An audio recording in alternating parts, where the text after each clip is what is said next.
Seguimos en Paneo Semanal por esta Sol 106.5 FM.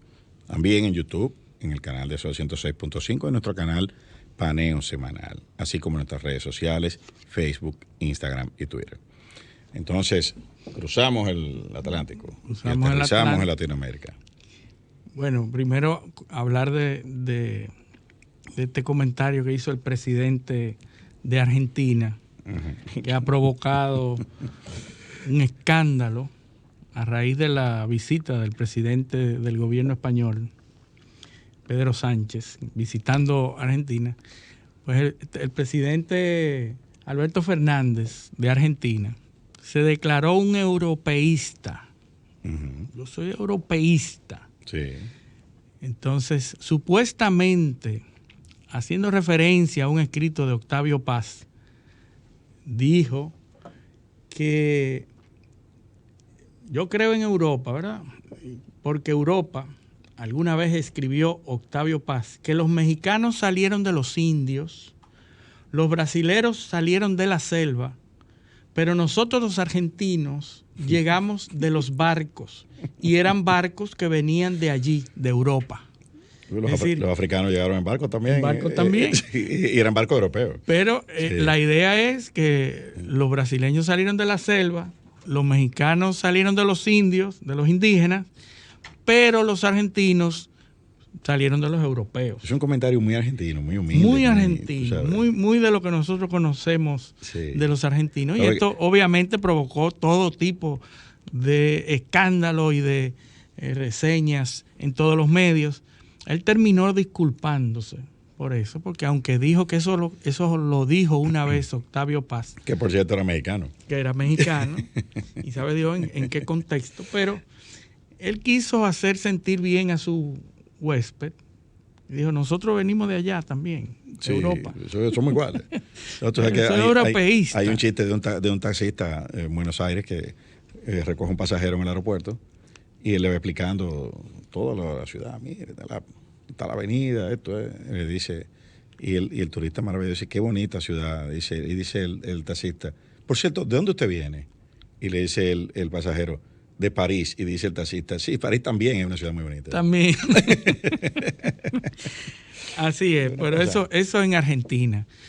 Vamos a Perú, que está haciendo... Perú está difícil la cosa. Está difícil, acaban de salir de una segunda ronda electoral. Inició las primeras horas después de las elecciones, comenzó a repuntar Keiko Fujimori del Partido Fuerza Popular. Comenzó a ir delante. Me dio un déjà vu octubre de 2019 aquí. Muy parecido, Eliseo. Muy parecido. Ahora, interesante que el voto de la ciudad comenzó a llegar primero, comenzó ella a repuntar, a tener la delantera, y cuando comenzaron a llegar los votos de la parte rural, comenzó y se fue a la delantera Pedro Castillo, pero por una mínima. Bueno, ni siquiera un 1%. Mira, para que tú veas cómo está la cosa. Hace 10 horas, la última publicación, la diferencia de votos era 50.14 a 49.85. O sea, estamos hablando de 0.29%. Increíble. En una votación a la cual concurrieron 18.837.190. En Perú hay 32 millones de habitantes. Y 25 millones de electores hábiles. Exacto. ¿Entiendes? O sea, estamos hablando de que esto se está decidiendo por 50.000 votos. Increíble. O sea, hasta ahora son 51.000 votos, por ahí 50.000 y pico. Sí, pero es interesante. Es interesante. Las presidencias son por 5 años.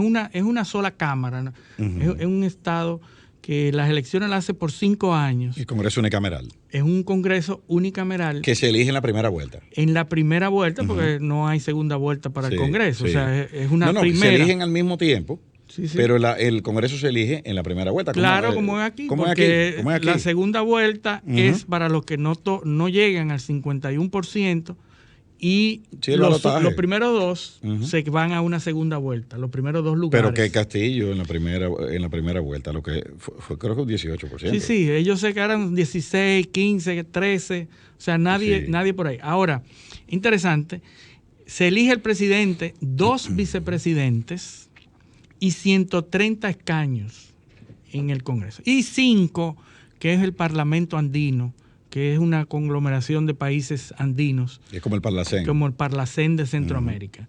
Y ahí se eligen. Y entonces comienzan el escrutinio de los votos y se va adelante Pedro Castillo, que es el representante de la masa rural, de los más desvalidos, frente a Keiko Fujimori, hija del presidente Fujimori, que los escándalos no han faltado nunca. Y que recordamos, estaba aspirando a la presidencia por tercera vez. Por tercera vez. Y recordamos que Fujimori tenía a Vladimiro Montesinos, que era el esbirro de Fujimori, que tenía una táctica muy interesante, Vladimiro, que él corrompía a los políticos y lo grababa, ¿verdad? Lo grababa. ¿Y por qué esto vuelve a ser relevante? Los Vladivideos. Los Vladivideos. Pero resulta que el presidente anterior, entre los escándalos de Odebrecht y los Keiko videos, que es una reedición de los Keiko videos, los Kenji videos y los Maima videos, porque son videos que el Partido de la Fuerza Popular había sacado para hacer que votaran, que el Congreso votara a Kuczynski, Pedro Pablo Kuczynski, que era presidente, y en eso, entre Odebrecht y los Keiko videos y los Kenji videos, hicieron que la fuerza del Parlamento, del Senado, votara a favor de la destitución del presidente de Pedro Pablo Kuczynski. Es decir, que sale por ahí. Que le ganó por un margen muy estrecho a Keiko Fujimori. A Keiko. Entonces, en las elecciones. Pero lo que pasa es que estos videos trataban de extorsionar a ciertos congresistas para que votaran de una forma u otra. Coaccionarlo. Por ahí perdieron, el hermano de Keiko perdió un escaño porque se determinó que hubo cohecho y hubo una acción ilegal y fue expulsado del Congreso. Es decir, ahora el partido mismo fue que lo sacó al hermano, pero la hermana fue la candidata. Y la hermana tuvo presa. Tuvo presa también. Y ahora hay una orden de arresto. Hay una cantidad de cosas que suceden en Perú que son increíbles. La verdad es que, y lo que volvemos a la idea que tratábamos hace unos minutos, la democracia está en crisis. Está en crisis. La democracia está en crisis y mira lo que está pasando ahí, donde este señor que acaba de ganar unas elecciones, por ahí anda un video de una entrevista que eso da pena, pena. La verdad es que eso da pena. Bueno, yo me resisto a pensar que él sea tan ignorante en tantos temas, porque a veces se toman y lo editan, y la ponen, pero no puede ser que tenga esos niveles de ignorancia y que aún así ahora lo que yo he escuchado, las intervenciones que yo he escuchado de él no está muy lejos de ese video. La verdad es que parece que el hombre no tiene una noción muy clara de lo que es manejar un Estado. Por lo menos intelectualmente no. Ideológicamente no está ubicado. O sea, él no puede autoubicarse donde está. Y eso es muy peligroso para un país, para la estabilidad política, porque lo que entienden muchos analistas que él va a hacer, como Perú es un país de una gobernabilidad tan compleja, con un Congreso unicameral, del cual él tiene una proporción, tiene 36. 37 de 120, ¿verdad? Y la Fuerza Popular, que es de Keiko, tiene 24. Tiene 24, pero los otros están dispersos. Son congresistas. En grupitos de 3, 7, 5. Sí, así es. O sea, lograr niveles de consenso con esa fragmentación política que hay ahí es muy difícil. Entonces, este tipo de gobernante tiende mucho a eliminar los estorbos. Sí. A convertirse en autoritarios. Lo que dicen es que va a convocar una constituyente. Bueno, de hecho, él eran de las cosas que él decía. El primero que intentó disolver. De darle un golpe de Estado al Congreso, bueno, Fujimori lo hizo. Ahora bien, hay que también ubicarse un poco en el contexto. Yo no tengo que defender a Fujimori ni nada de eso. Pero Perú, en ese momento, era un país azotado por Sendero Luminoso. Sí. Que era y el movimiento Tupac Amaru, que era un movimiento terrorista que tenía mucha azotado a Perú. O sea, Perú estaba patas arriba. Y Vladimiro Montesinos era el jefe de inteligencia de Perú. Así es. Y se autorizaron una serie de operaciones militares que se fueron de control muchas veces, donde se asesinaron muchos civiles. En el marco de lado y lado, porque la narrativa que se ha impuesto es que fue solo del lado del gobierno. Hay muchos sectores que sacaron capital político, y también está la intervención, por supuesto, de nuestro gran hermano del norte, que es la CIA, que coordinó muchas de esas operaciones en lo que fue una versión de la operación Cóndor 2.0. Así es. Que operó. Hubo un incidente en la embajada dominicana. Claro, sí. Ese incidente fue en Colombia, pero el incidente fue en la embajada de Japón, me parece que fue, que el MRTA secuestró la embajada, había una recepción y estaba el embajador dominicano entre los secuestrados. Estaba entre los dominicanos. Es así. Porque la embajada dominicana la tomaron en Colombia. La tomaron en Colombia, sí, así es. Pero este fue el movimiento revolucionario Tupac Amaru, que secuestró en una recepción en la embajada de Japón. En la casa del embajador en Lima. Sí. Y fue una crisis tremenda, y hubo casos. Sí, algunos recordamos el mismo presidente. Abimael Guzmán era el líder de Sendero Luminoso. Está el caso también de la norteamericana Lori Berenson, que fue acusada de terrorismo, procesada en Perú, presa, por colaborar con Sendero Luminoso, que había un grupo que decía que era un agente de la CIA que habían infiltrado bueno, eso fue una novela que es muy parecido a lo que pasaba en Colombia en la época de Uribe, con el tema de la guerrilla. La guerrilla. Que a Uribe se le acusaba de estar cerca de los paramilitares, de ser un presidente pro paramilitar, porque se autorizaron una serie de operaciones para combatir la guerrilla, y entonces las FARC, la Fuerza Armada Revolucionaria de Colombia, se provocó una respuesta política y se desató un escándalo, el escándalo de los falsos positivos, que eran personas que eran asesinadas, masacradas, y después entonces se le hacía un expediente. Incluso se acusó a varios militares, al alto mando de las Fuerzas Armadas colombianas, de montar escenarios, de traer muertos de otros sitios, ponerle uniforme. Para justificar que los habían masacrado. Las operaciones. Entonces, es como el mismo guión, y es lo que está ahora, para que tú veas cómo son las cosas. En Colombia, por ejemplo, la queja en el tema de las protestas por la brutalidad policial, o por el uso excesivo de la fuerza. Muchos analistas dicen que es que las fuerzas del orden de Colombia están entrenadas para combatir a subversivos peligrosos armados, y no a ciudadanos. No a ciudadanos. Que no ha superado esa etapa. Exactamente. O sea, la fuerza de reacción rápida son para neutralizar carro bomba, individuos armados que secuestran. Entonces no son para tratar con civiles. Con civiles. Porque Colombia no tenía esos problemas hasta ahora. Sí. Pues, la verdad es que está muy convulsionado el tema en Perú, en Sudamérica. En Centroamérica también. Bueno, antes de salir de Perú, tú sabes que la cantidad de votos nulos. 1 millón. El 16.3% de los votos emitidos fueron nulos. El 16.3%. Y hay el 0.7% votos en blanco. Exactamente. Me llamó mucho la atención.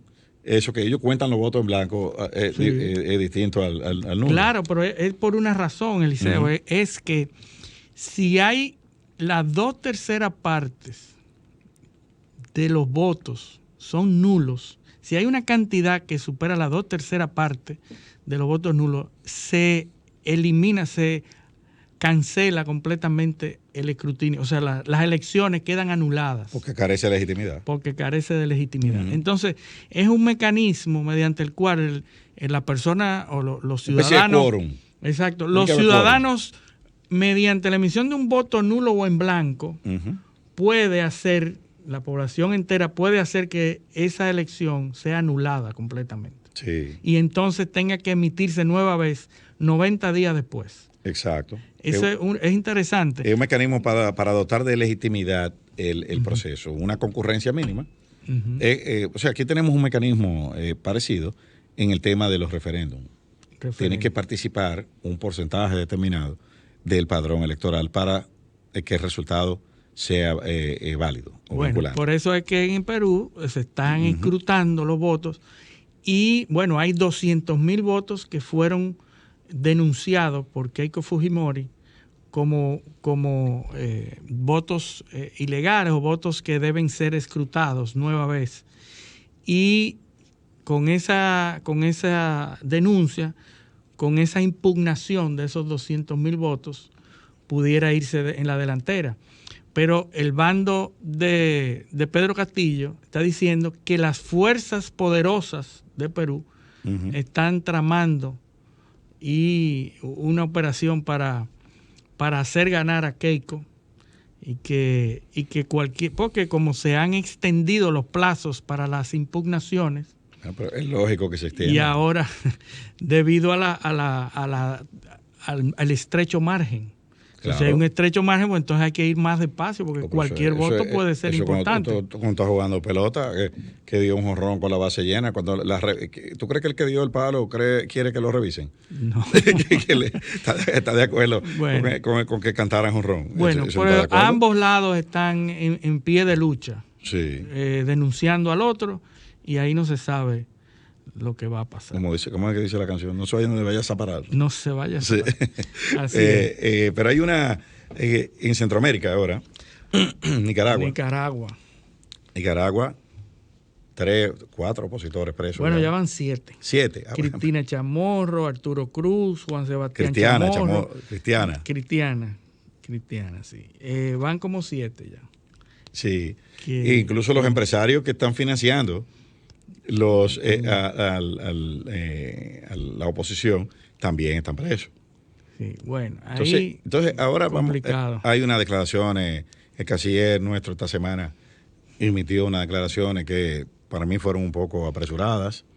Sí, pero bueno, es la forma que no es la correcta. La forma, el fondo está correcto. Está correcto, hay que denunciarla, es preocupante, la OEA ya lo ha dicho, se ha pronunciado al respecto, pero en diplomacia los países se adhieren a organismos multilaterales. Dicen que la diplomacia es la línea más larga entre 2 puntos. Sí, es cierto. Sí. Así es.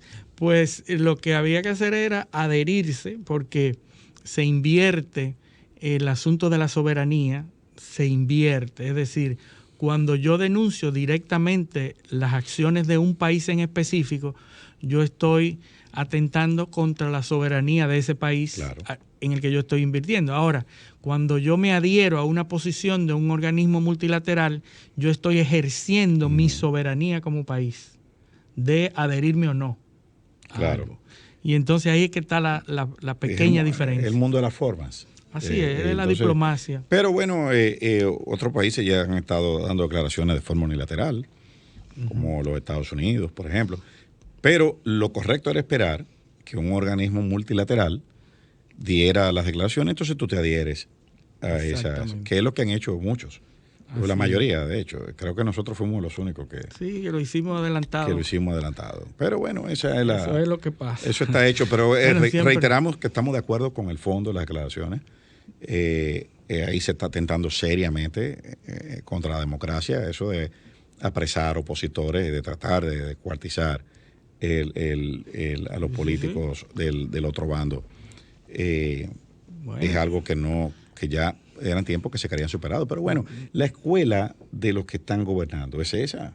Así es. Porque ¿cómo llegan los sandinistas al poder la primera vez? Sí, Daniel Ortega, que la guerra, son guerrilleros. O sea, un golpe de Estado, tumbaron a Somoza y se hicieron con el poder. Fíjate que es la misma línea de Rusia, con Navalny, Alexei Navalny, que hoy está Rusia persiguiendo a todos los opositores, lo persigue judicialmente y los elimina.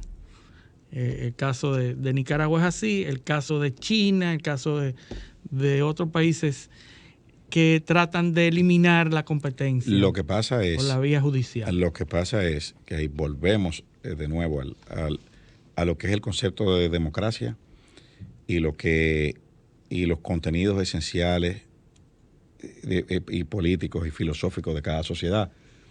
Rusia nunca ha sido un país democrático. No. O sea, la Rusia de los zares, que es no hay tradición democrática, es la que cae fruto de la revolución, de las dos revoluciones comunistas, de las dos revoluciones, porque hubo dos. La revolución de los bolcheviques. De los bolcheviques, sí. Y la segunda revolución, que fue unos meses después, lo que instaura ¿qué es? Es un gobierno dictatorial. El gobierno de los zares, ¿qué era? Era una monarquía. Sí. O sea, ahí no había democracia. Ruda, sí. Entonces, ese es un país que no tiene tradición del concepto de democracia de Occidente. China, por igual. Por eso el éxito de Putin y la imagen que proyecta.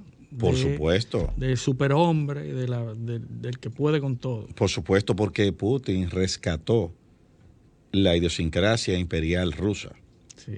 Es una especie de gobernante autócrata, todopoderoso, que le devuelve a los rusos, porque cuando experimentaron otra cosa, pasaron hambre. Sí.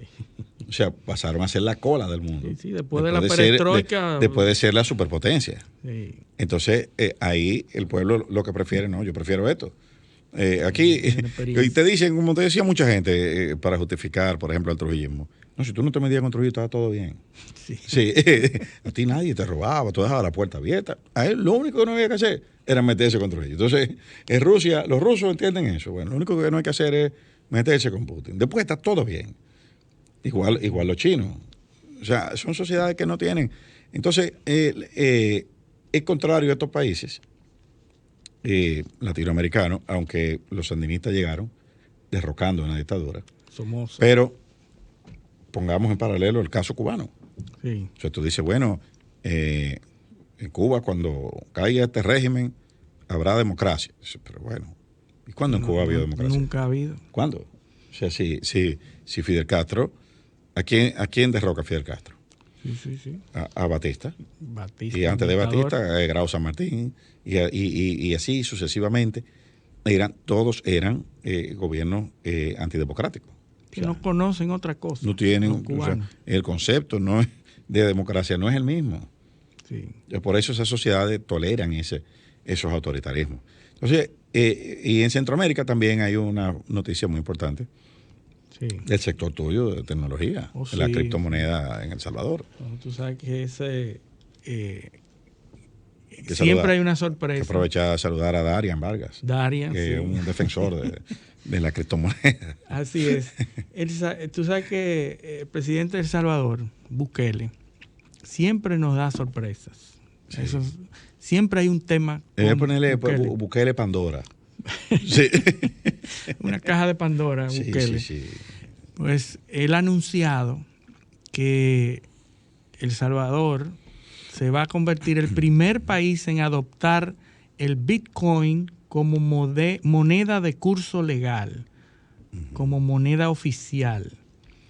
Y él entiende que esa medida va a favorecer a las personas porque no van a tener los intermediarios en el sistema financiero. Pero va a suponer grandes desafíos en los temas de regulación monetaria. En los temas de regulación monetaria, bueno, el FMI ya se ha pronunciado, ha dicho de las dificultades que pudiera estar afrontando El Salvador. Pero conocemos a Bukele. Nayib Bukele es un populista muy inteligente, educado, que ha llegado al poder y ha desafiado el status quo de muchos sectores de la vida de El Salvador. Pero básicamente es populista. Y él habla lo que él entiende que sus ciudadanos quieren oír. Sí.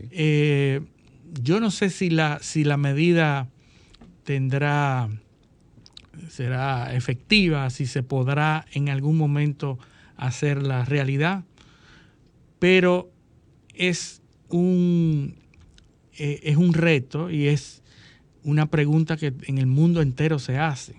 ¿Cuándo podrá el Bitcoin ser una realidad para los medios de pago? Va a ser una moneda. No va a tener un banco central porque no tiene las facilidades de un banco central que regula, que emite o saca de circulación monedas para lograr la valoración, para lo regular. La política monetaria que muchos países utilizan y que República Dominicana, Europa, Estados Unidos utilizan como herramienta para incidir en la vida económica de sus ciudadanos, con el Bitcoin no se va a poder hacer. A mí me parece se puede hacer. A mí me parece, yo tengo una construcción muy básica, muy a la criolla de eso, sin analizar mucho. Yo creo que mientras el valor del Bitcoin se cotice en dólares, el dólar va a seguir siendo la moneda.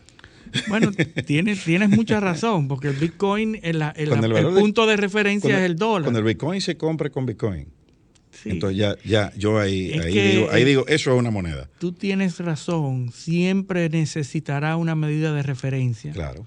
Necesitarás una moneda de referencia. Cuando no creo que no vayan a desaparecer todas las monedas, siempre habrá una referencia. El dólar va a seguir siendo dólar, no se va a desaparecer el dólar. Pero el Bitcoin tiene muchos retos. El Bitcoin es disruptivo. Es disruptivo, esa es la palabra. Es disruptivo y trae muchas ventajas y muchas desventajas. Y también tú sabes qué sucede. Como ventaja, y lo digo ya entiendo que la principal ventaja es que ha puesto a la disposición de la gente, al alcance, y le ha dado herramientas para cuestionar el sistema de creación de moneda. La gente no sabía, o menos gente sabía lo que era una moneda y cómo se crea la moneda, cuál es el proceso monetario el en concepto una actual de la moneda, que no es el mismo que el proceso que lo originó. Las monedas se originaron en otro contexto. Sí. Incluso la palabra moneda. ¿De dónde viene eso? ¿Verdad? Había en Roma, había unas ruinas de una seca. Una seca con C es un lugar de acuñación de moneda. Y estaba al lado del templo de la diosa Moneta. Moneta. Entonces, ahí es que viene, de ahí es que viene el nombre de la moneta, es por porque esa. Era por ahí que se era por eso, el Moneta. Moneta era el sitio donde estaba la seca, que era el centro de acuñación de metal para hacer. Pues ese concepto de trasladar el valor de un objeto a una representación del valor de ese objeto. Eso es una moneda, es decir, antes lo que había era un trueque, yo te cambio una banana por 2 manzanas, o dependiendo si en la temporada habían más sí, como los taínos, ¿no? Cambiaba un manatí por 28 mamones. Exacto. El asunto depende de cuando hay bananas. Si hay muchas bananas, pues el valor de la banana baja. 5 jutillas por 10 higos palmeras. Entonces, si hay muchas manzanas, pues el valor de la manzana baja. Y eso es la fluctuación de los valores en términos de trueque. Ahora, cuando usted tiene una moneda, con esa moneda usted compra tanta banana, tanta manzana, y ahí se hizo una referencia. Ahora, el Bitcoin, que por cierto fue creado por un personaje mítico, se cree que es Satoshi, un japonés que creó, porque es anónimo, es un seudónimo. Sí, aquí hay un chino. No sabemos quién fue que lo hizo. Aquí hay un chino. Pero el concepto del Bitcoin es una moneda digital, virtual, cuyo valor se da en función de la demanda, primero de la oferta y la demanda, y luego de la capacidad de creación de más monedas. El proceso de creación de Bitcoin se hace en función de la capacidad de procesamiento de computadoras. Es decir, el Bitcoin, a medida que crea Bitcoins, se hace más difícil crear Bitcoins. Es un algoritmo. De manera que cuando hace 30 años, 20 y pico de años, crear Bitcoin era más fácil. Tú necesitabas menos capacidad de procesamiento. Hay unos algoritmos que hacen que la creación de Bitcoin sea difícil en términos de capacidad de procesamiento. En la medida que se va haciendo más Bitcoins, como la capacidad de procesamiento va subiendo por la ley de Murphy, por la ley de no me acuerdo. La de Murphy no era. No era de Murphy. Hay una capacidad de procesamiento que se va elevando cada vez que el mundo avanza, la ciencia avanza, la tecnología avanza, y va subiendo la capacidad de procesamiento. En esa misma medida, crear Bitcoin se hace cada vez necesario más procesamiento. Es decir, hay una relación entre la capacidad de procesamiento y la capacidad de crear Bitcoins. Por eso, cada vez más va a ser más difícil crear Bitcoin. Pero él lo hizo para que los Bitcoin no fueran estáticos. La cantidad de Bitcoin que hay en el mundo es determinable. Hay tantos millones de dólares en Bitcoin, pero todos los días hay miles y miles de personas que crean Bitcoin a través de un proceso de minado. Se llama proceso de minado porque tú pones grandes computadoras con grandes capacidades de procesamiento a crear Bitcoin, pero lo que crean son milésimas de Bitcoin. Oye. Entonces, eso se hizo, el autor lo hizo para que la capacidad de crear Bitcoins no fuera abusada, ni para que hubiera mucho Bitcoin más allá de lo que se necesita en la sociedad. Pero también tenía que darle una forma de que el Bitcoin subiera, no se quedara estático, es decir, que la masa monetaria del Bitcoin aumentara cada año. En esa misma medida, pues, todos los años aumenta la capacidad, la cantidad de Bitcoin, pero cada año menos, con lo cual se valora la moneda. O sea, a menor velocidad. A menor velocidad, lo que produce un menor ritmo, porque se necesita mucho más procesamiento, pero entonces se valora más. Sí, claro, porque produce una escasez. Produce la escasez, pero en la medida en que hay más demanda, pues sube el valor. Claro. Mucha gente dice que como es una moneda virtual, fluctúa mucho, por eso puede ir de los $35,000 o $37,000 que está hoy, puede ir fácilmente a los 50 cuando mucha gente quiere comprar Bitcoin. Y entonces hemos visto fluctuar, pero la realidad... Lo que sí está claro que el que compró Bitcoin hace 5 años... Bueno, ha ganado. Mucha gente que lo visualizó. Ajá. Yo, por ejemplo, compré Bitcoin a $200, un Bitcoin. Y yo compré Bitcoin y hoy está en $37,000. Así que el beneficio es... Tú compraste un número X de Bitcoin por $200 la unidad. La unidad. Y correcto. Hoy eso mismo Bitcoin Están en 35, 37, baja y sube en estos días. No lo digas duro, ahí te atracan. No, porque no van a encontrar nada. No, dime la clave. El Bitcoin no existe, está en un sitio, en una cartera digital. Sí, dime la clave. Que ese es otro problema, la cartera digital. Si se te pierde los valores con los que tú la accesas, perdiste todo. En Estados Unidos... Son clave, ¿no? Bueno, en Estados Unidos, los hackers piden el ransomware, el valor de lo que piden por los secuestros de información, se pagan en Bitcoin. Y los hackers que atacaron en la infraestructura de Colonial, las vías de Colonial, pidieron $2.5 millones en Bitcoins. El Departamento de Justicia anunció el día pasado que incautó gran parte de ese dinero que se pagó y que lo devolvió. O sea, que pudo darle un golpe a los ciberdelincuentes, incautando gran parte de eso. El FBI, cuando hace esos comandos, esas operaciones... ¿Cómo se sabe si eso es verdad? El FBI lo que hace es que incauta todas las computadoras de los ciberdelincuentes. Cuando hace esos golpes, esas operaciones, incauta miles, millones de dólares en bitcoins también.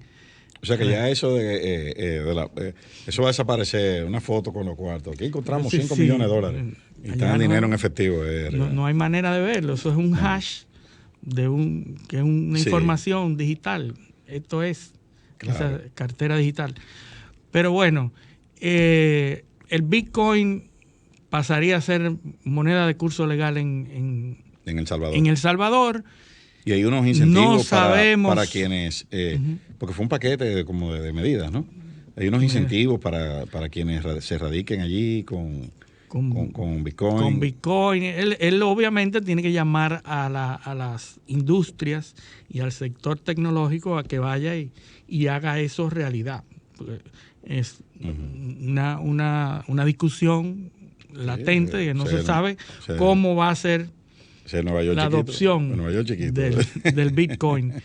Ya en África, creo que era Djibouti, uno de los países africanos que está ahora con un buen crecimiento económico, ya había anunciado que si los organismos internacionales le ponían sanciones al